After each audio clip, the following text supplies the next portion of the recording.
What's going on, everybody? What is going on? It is Wednesday, December 6th, 2023, and today doing something a little different. As y'all know, I commonly like to do movie reviews on my channel, but today I have chosen to do it in a live stream format, and it is a documentary. The documentary is called Murder in Boston, Roots, Roots, Rampage, and Reckoning. And it's an episodic documentary that just came on, that just started this past Monday at 9 p.m. Eastern time on Max. And it was episode 1, and I'm going to highlight episode 1 today. But before I get into it, let me go ahead and acknowledge the people that are in the chat. We have BN, RB5630, John Guillory, Jerry Bedford, Eric H, Kendall Essential B1 Soul, Jago the Rogue, Grape Shot, Brother J73, Bot Boy versus Terrio Frierson, Moore, Stuns, Jacette Pryor, Donna C, Nightfall Drop, and Padinia Evans. Shout out to everybody that's here. Shout out to everybody that answered the poll. Oh, hold on, we got a contribution. Shout out to V Vinny for the $50 super sticker. I greatly appreciate it. Thank you. So I posted a poll at the top of the tab of the chat, asking people, have they heard of this story? Have they heard of this case? Yes or no? And overwhelmingly, I had a lot of people that said no, and I'm not surprised by that. But I'm going to ask that question again in the chat, and I'm going to follow it up with something else. Again, put a 1 in the chat if you've heard of this story. I've already seen some people say that they've heard of this story before. And put a 2 in the chat if you have not heard of this story.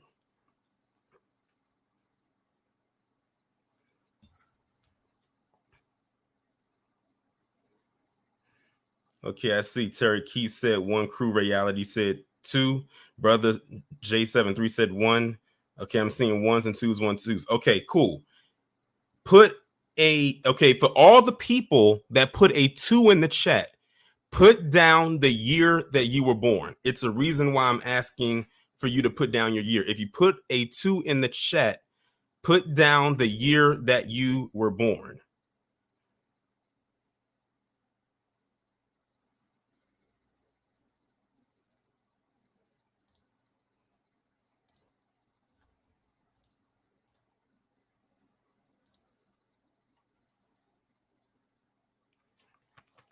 Okay, I'm seeing 88, 89, 51, 72, 76, 95, 64, 68.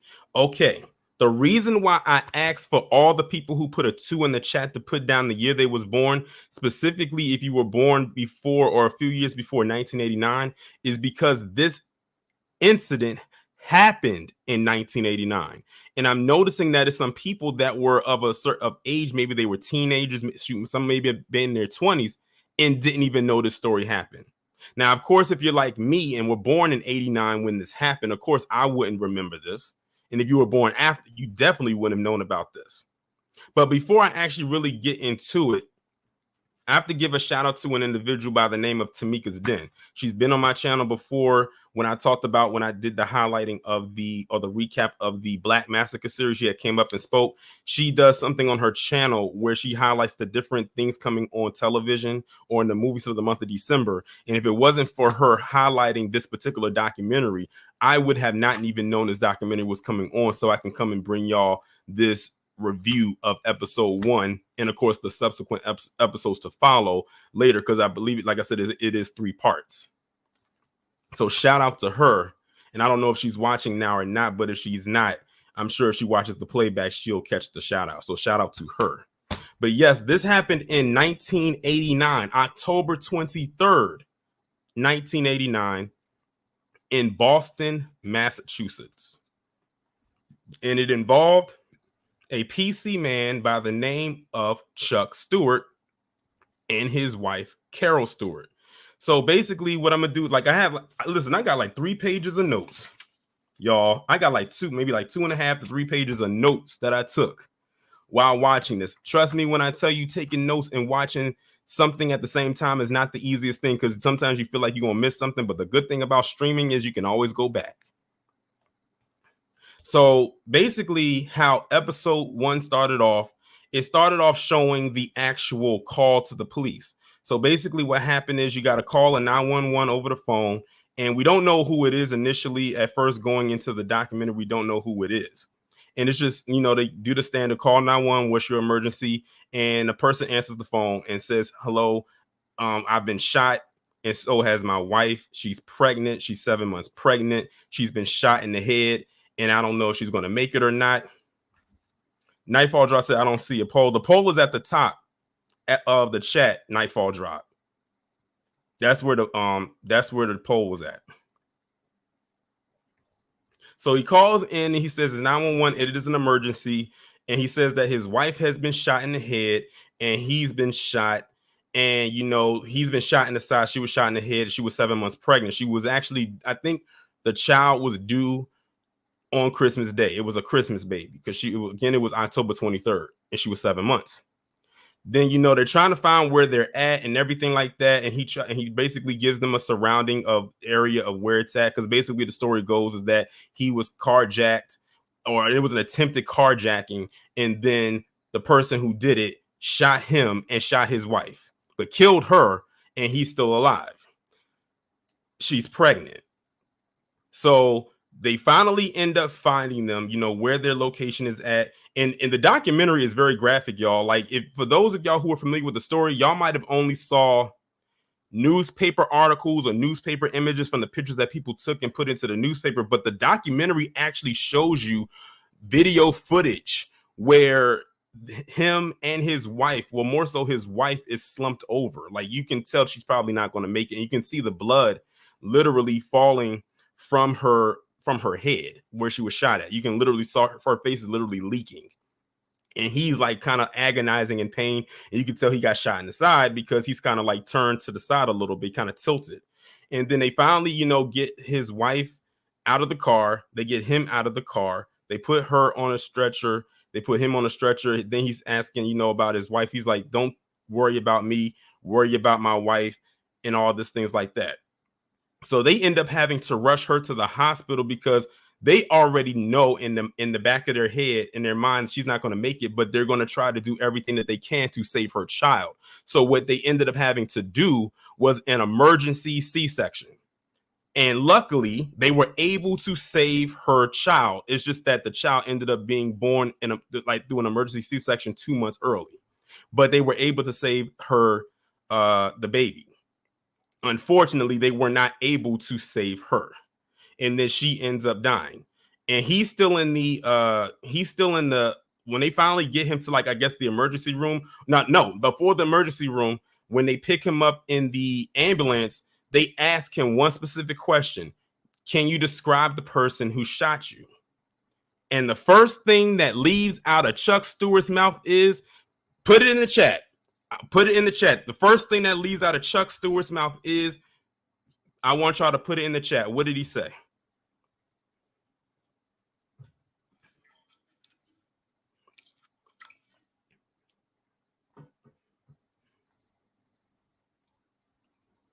Wallow J was the first to get it. It was a black man. That was the first words that left Chuck Stewart's mouth when they asked him to give a description of the person. Black man. That was it. They only knew it was a black man. They kind of gave like a little description here and there, but then that's it. And at that point, that's when it cuts off from that part of the documentary, and then it kind of goes back a little bit further. So the reason why this particular episode was called Roots is because this episode talks about how Boston as a city dealt with racial tension over the years, even before what happened that night. Because they start off again, like playing the audio of the 911 call, which was in 1989, but then it flips all the way back to 1974. And really, that's where they kind of start off with this starting point.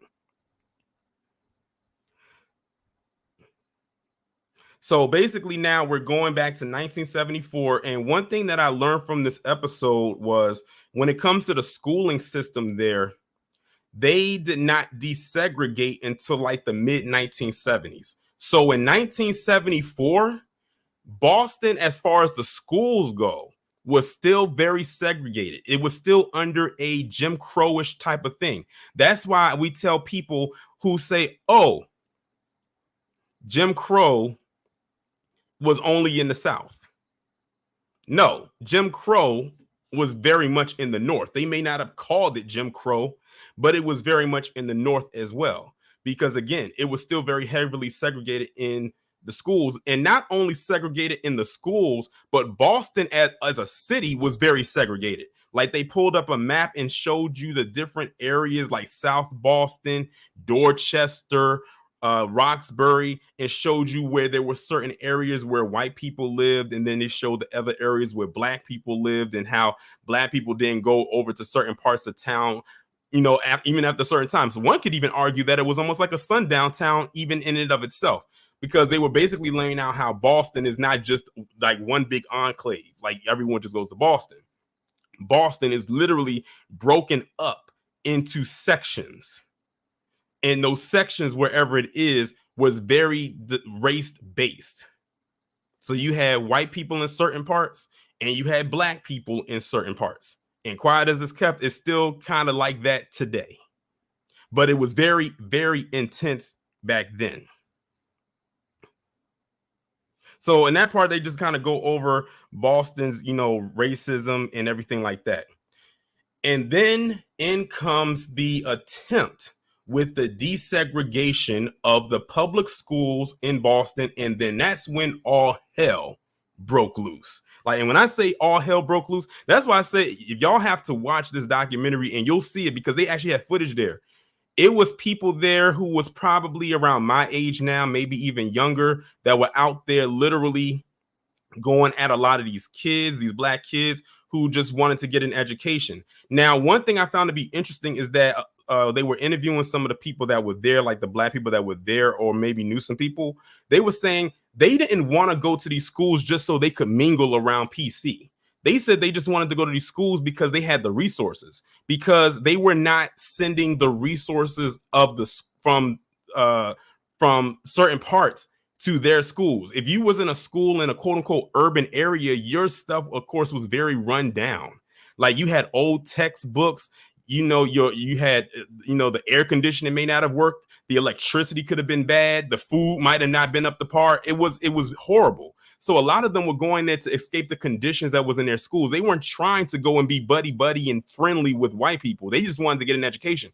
But white people did not want that. They wanted it to be as segregated as possible. And if you watch the documentary, the first part, you'll see what they had to say. And they didn't hold back. Like they were calling in everything but a child of God. You even see them spray painted on the side of buildings saying N-word, go home, or N-word, go back to your side, or N-word this and N-word that. You saw that a lot. One part that really got me, though, was when they interviewed this one PC chick. She said she went to this particular school, and she, everything was fine. But when they decided to desegregate the school, do you know that this girl dropped out of school? Let me say that again. This girl dropped out of school just to not have to go to schools with black kids. And when they talked to her, this was 4 years after she dropped out. She dropped out of school just to not be around black kids. It was that intense for her. Yeah, exactly, John. See, John Gilly watched. He said the chick said black people caused her not to go back to school, and she said the N-word on the air. And they, like I said, back then they just let it fly. They just let it fly. And that just shows you like what the stuff that they had to do, what black children and black students had to deal with. They showed them going at them. Like literally, it was like looking at the Jim Crow South in the North. Like you had them going at the attacking people, all types of stuff. One other very grotesquely disgusting story was when they interviewed this one black guy. When he said that whenever he would leave home to go to school in those particular areas, he would have to go to some location. I forgot what it was. I don't know if it was a church. I think he said it was a church. Someone can correct me if I'm wrong if you watched it. He would have to go to a particular certain area that had a shower there because he had to get the spit and saliva off of his body because those PC folks were spitting on him. He said he had to go before he went home. He had to go and take a shower to get the saliva and spit off of him when they spat at him.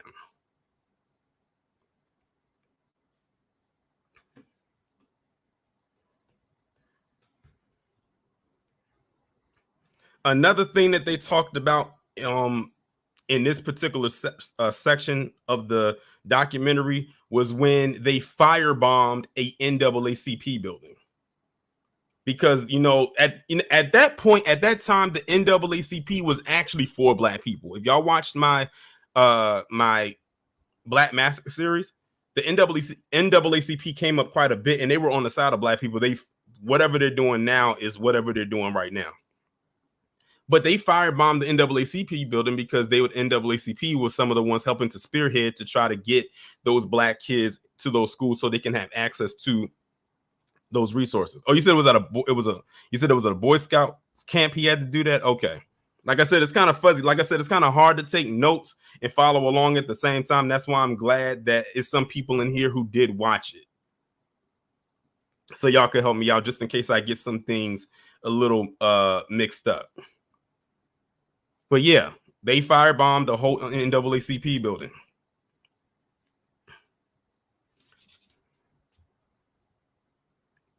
Let's see here. Let me go to my next page. I just made it to the end of the first page of my notes. So I'm on to the second page. Another part that they talked about was the buses.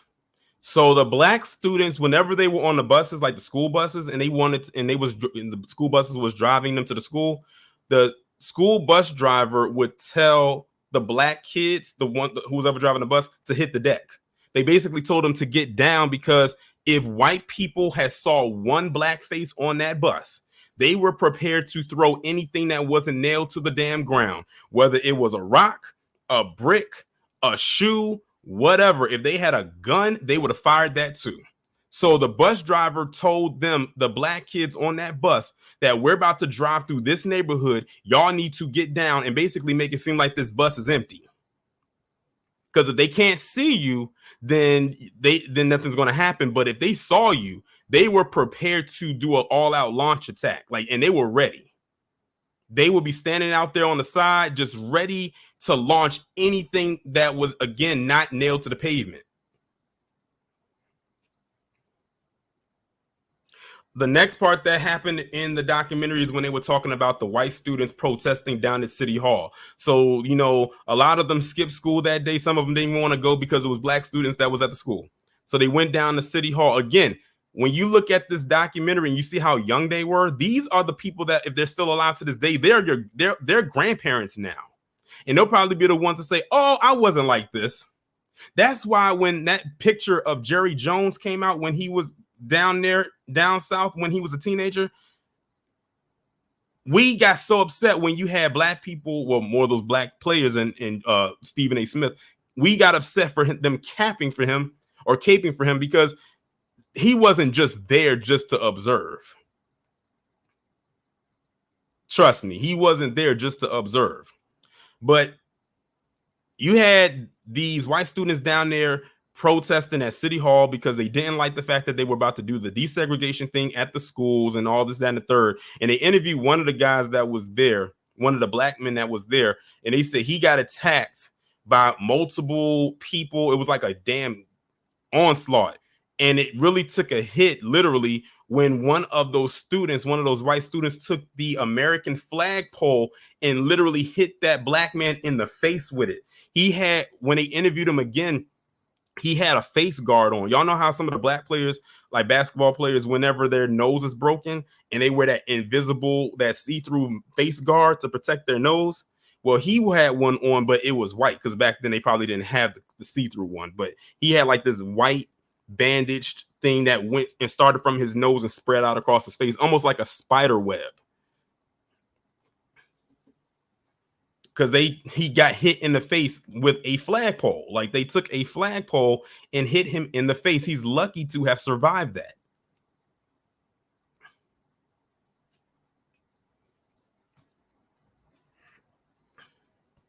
Let me slow down a little bit so I can read some of your comments. And shout out to the 131 people that's in here. Exactly, Jill McCoy. The person I was talking about that got hit with the flagpole, he was an activist he was a black man activist married to a white woman, which was very risky at that time. And he knew of the risk because he already knew what would happen. Grapeshot said, I was a little kid in Miami in 1980 during the rebellion because they killed McDuffie and the black people in Miami. They went head hunting for PC. Yeah. And like I tell you, this is only episode 1, y'all. I still got some more notes to go through. This is just episode 1. I can only imagine what I'm going to see when they air episode 2.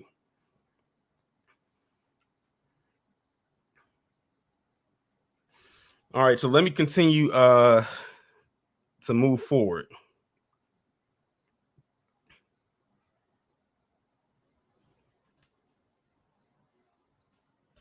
So now at this point of the documentary, desegregation has officially happened in Boston as far as the school system goes.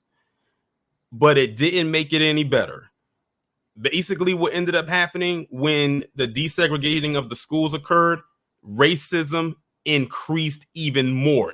Some will say that it was even worse than what it was when they were still segregated.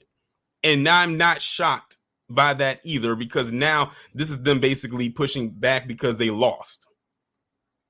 Because PC lost the segregation war, so to speak. Now they're pushing back even harder and harsher. So like I said, it got even worse for black people even after that was over with. So now we kind of do a little bit of a time jump. It leads out of the 70s, and now we're into 1983. And that's when they talk about Ray Flynn. Ray Flynn was a basketball player in Boston, very well known up in high school, college. He was pretty much like a hometown hero because, sports pretty much rules everything, right? Or so they say. So he was a very well-known person. He was a very well-known person in that area, and he ended up running for mayor in 1983. And his mission was to basically to quell the racial tension that was occurring in Boston at that time. He ends up winning the election. He ends up becoming the mayor, and he's the mayor for a few years. He ends up fulfilling his mission, I guess you can say, so to speak. Some of the people were saying, depending on who you ask. So they kind of figured, that stuff kind of calms down just a little bit, not completely, because it never completely goes away, no matter what face you put in there. But it starts to go down just a tad.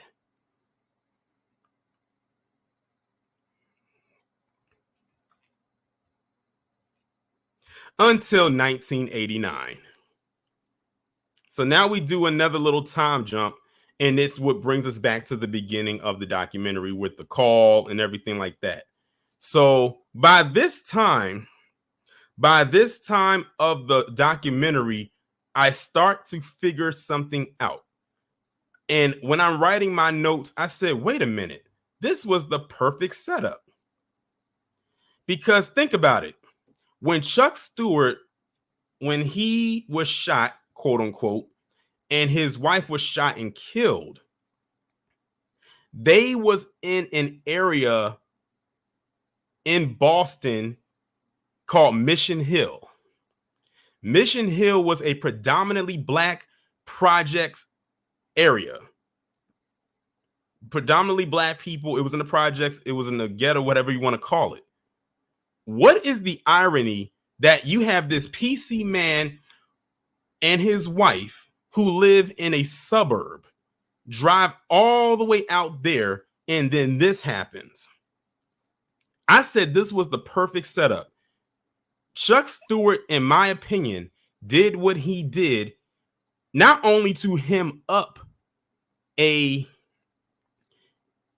get a black man caught up, but to intentionally kick off, I guess you can say, a race war.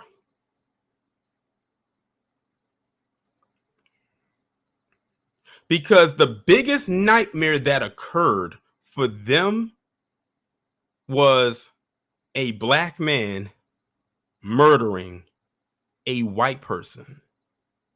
But not just any PC person, but a PC woman. And as a bonus, a PC woman who was pregnant. They were fine when black people were amongst themselves and hurting and injuring and harming themselves. But their biggest nightmare came, quote unquote, true when a black man deleted a PC woman who was pregnant. Now it's an issue.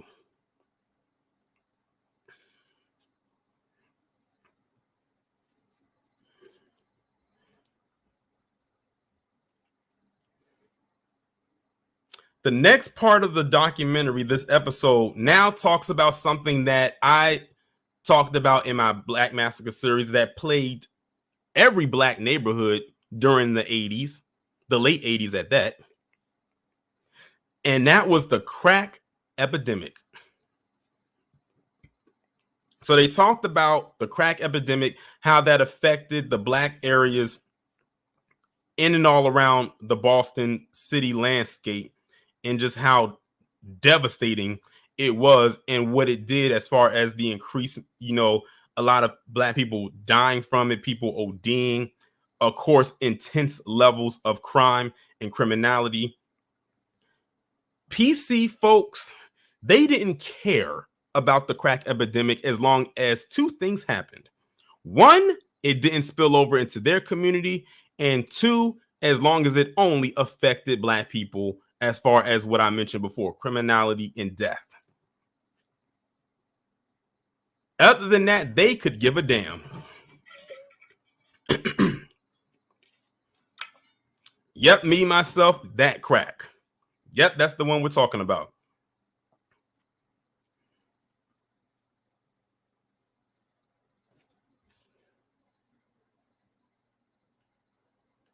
Then, of course, they also started talking about different gangs affiliations, the drug dealings and all of that happened during that time of the crack epidemic. But I think that's like something that we are pretty much familiar with, especially if you are familiar with that time frame and that period. Some people grew up around that, some people grew up in that was a very tumultuous time for black people at that time, no matter where you were at, to be quite honest.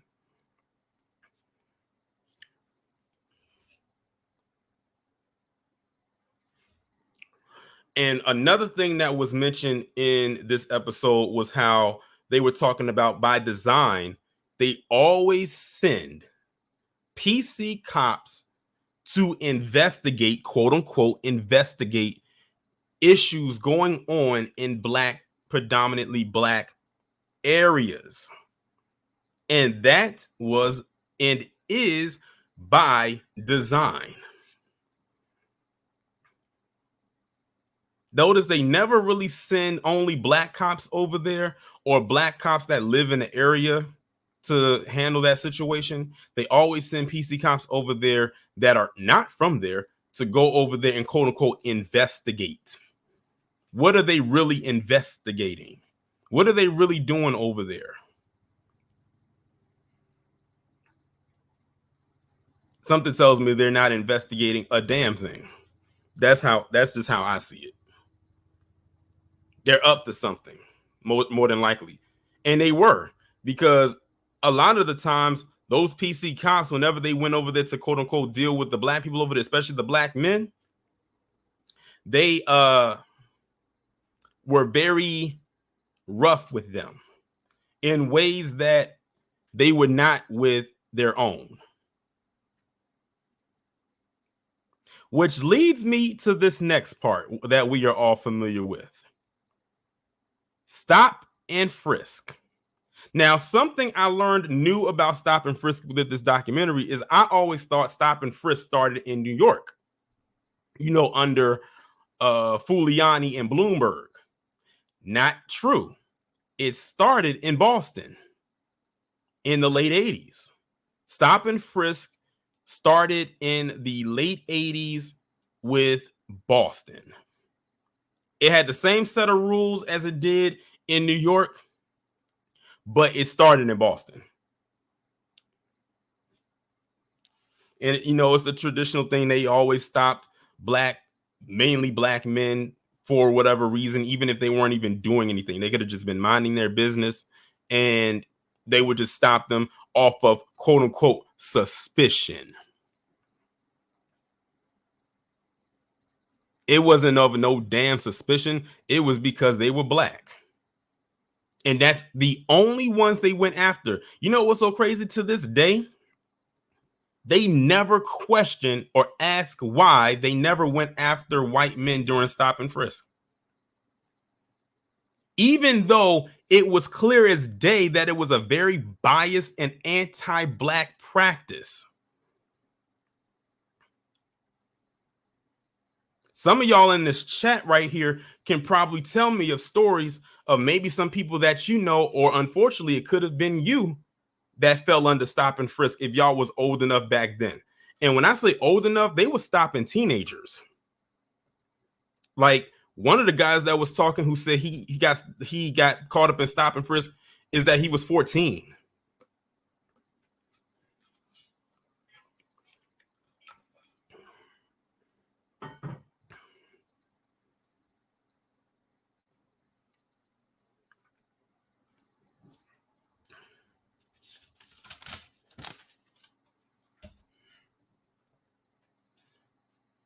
So the next part that happens now is, okay, the shooting has already occurred. Carol Stewart has passed. They did the emergency C-section. Chuck Stewart is still alive. It's made national news. That's why I asked at the beginning of the stream, for those of y'all who said that they've never heard of the story, what year were you born? It made national news. As a matter of fact, I actually talked to my dad the other day and asked him, had he heard of the story? And he said, yeah. He said it happened in October of 1989, and I know because you were born in May of that year. Now, mind you, my parents were living in Maryland in 1989. This happened in Boston. So if they heard it all the way down in Maryland, I'm almost certain people heard it everywhere. It made national news. It was on every network possible, local and national.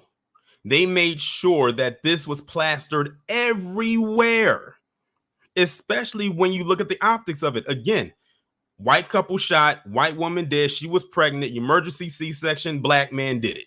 Perfect news. What's the word I'm looking for? Perfect. The perfect storm is what I was looking for.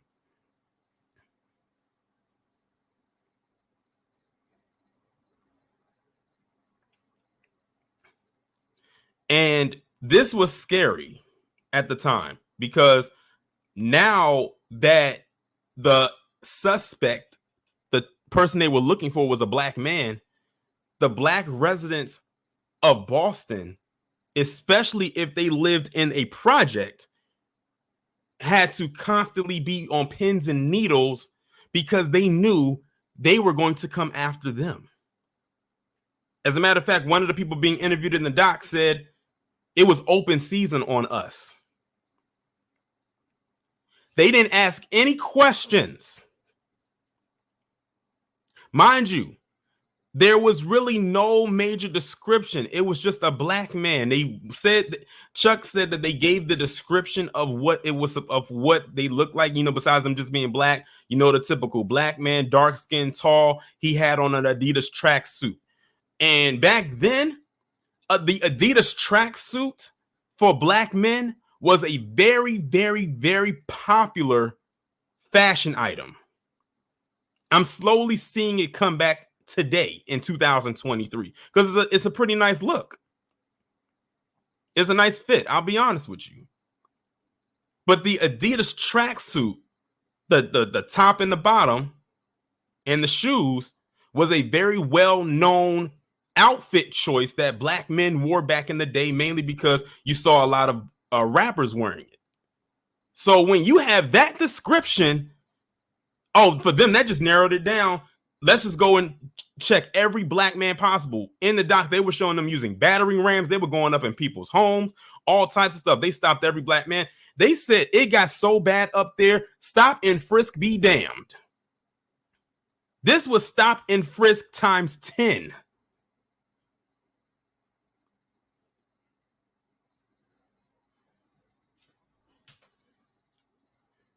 Yeah, see, Donna said it right there. The Adidas tracksuit was very popular, especially that black one, the black one with the white stripe.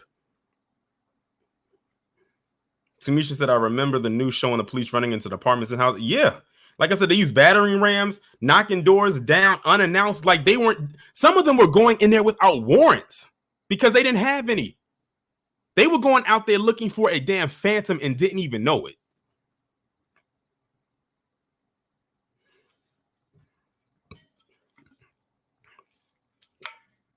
By this point, they had no control over the police anymore.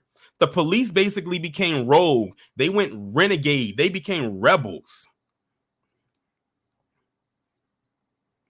They went and searched every black man they possibly could find. I don't know how many black men they quote unquote went after, but they didn't find what they were looking for.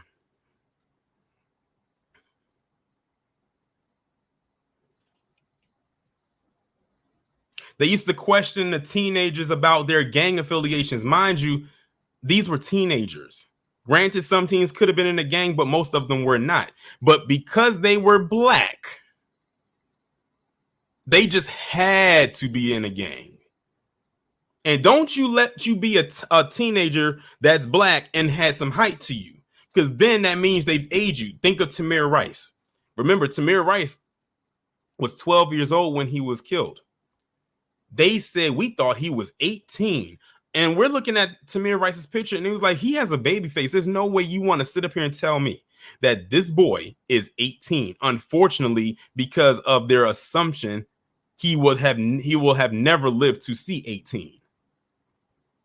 Exactly, Donna. See, it was open season on black males, whether you were a teenager or an adult. And the thing is, because black people lived in a cluster like that, they knew all they had to do was go to that area. And because this happened in Mission Hill, they went right there. But it got to the point where they started to branch out of Mission Hill and go to other places because they were like, oh, this person might have ran. So they ended up, when they started getting out of Mission Hill, they started going to other places where black people were frequent at. They started doing inappropriate searches. It got to the point where they damn near started doing strip searches right there on the side of the street.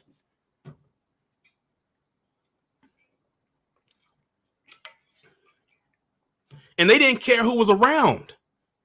It wasn't something that was in private. They would do it right there on the sidewalk, and it could be cold outside. As a matter of fact, it was in October. It's fall.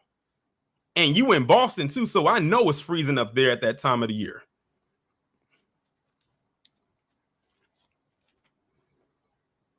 Like I said, if you look at it, you'll see people actually talk about it from who were back there at that time, and they even have like footage from from news stations of them talking about how some of them were strip searched.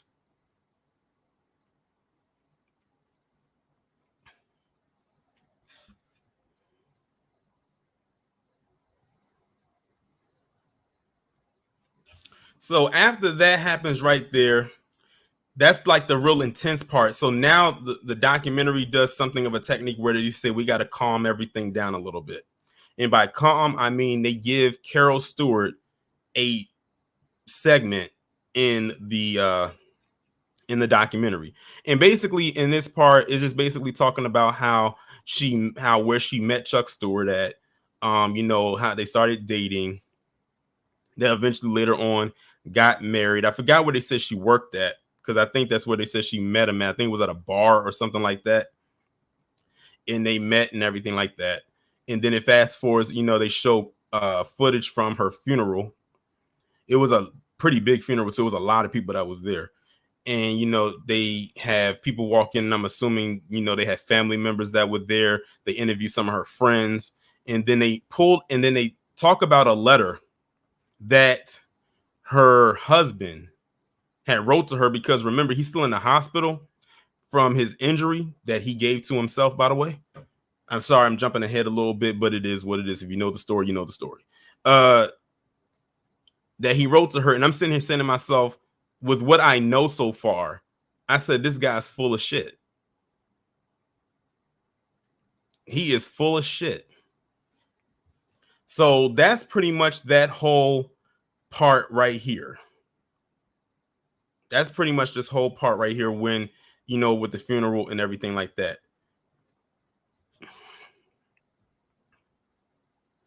Then it kind of ends off with this, because now I'm getting ready to get towards the end of the actual episode. So the last part of I guess you could say like the last 5 to 10 minutes of the episode is now they're still out there looking for this black man that shot Chuck Stewart and killed his wife and almost took out their unborn child. And one of the people they're interviewing, one of the black men that they're interviewing about this is, and this is why I say black people collectively, we are very intelligent. We can put stuff together like we damn detectives. Because he was saying how something just doesn't sit right. He said something just doesn't sit right here with me when I'm hearing all of these details come out about what happened. So basically, he was saying how, okay, you have this white man and his wife, who's white herself, in this area in Mission Hill, that's in the projects in the ghetto, in a place where you would probably never expect to see them at. And let's be real here, a lot of the piece of people that go out to the projects like that are usually looking for something, whether it's drugs or a good time, quote unquote. And y'all know what I mean when I say a good time. But they weren't out there for that. And he says they're out there at night in this area. We don't know who they are. We've never seen them before. And all of a sudden, someone tries to hijack you or rob you of your vehicle. Then they shoot your wife in the head and they shoot you in the side. And they said usually even people who have violent tendencies to rob someone don't even go about it like that. Because usually if they're going to go for the kill, they're going to go for the kill of the male spouse. At most, at best, what they'll do is they'll probably scare the wife, especially if they'll see that she's pregnant. They might just scare her a little bit, shake her up a little bit, frighten her, make her panic. But why would you kill the wife and leave the husband alive? So now black people are starting to analyze. They're throwing on their analytical caps. They're trying to put the pieces together that mainstream media is just not going to do, because the narrative is out there that a black man did this. But now you have black people having to think for themselves and say something about this shooting does not seem right. It's just no way that a black man did this. And ladies and gentlemen, that was the end of episode 1. That was the end of episode 1.